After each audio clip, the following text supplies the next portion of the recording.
భారతదేశం ప్రపంచంలో యూరియా ఉత్పత్తి చేసే దేశాల్లో రెండోది ప్రపంచంలో. అయినా కూడా ఇక్కడ ఉన్న డిమాండ్‌కి సప్లై సరిపోట్ల.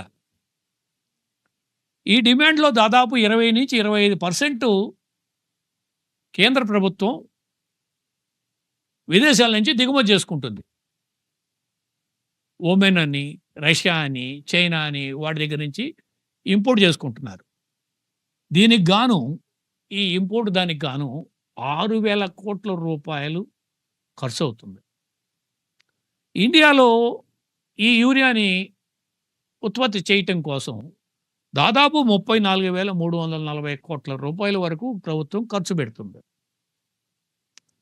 అదనంగా మనం 6,000 కోట్ల రూపాయలు హెచ్చించి మనం దిగుమతి చేసుకుంటున్నాం. ఇది మొత్తం కూడా సెంట్రల్ గవర్నమెంట్ అంటే మీకు తెలిసిన విషయమే.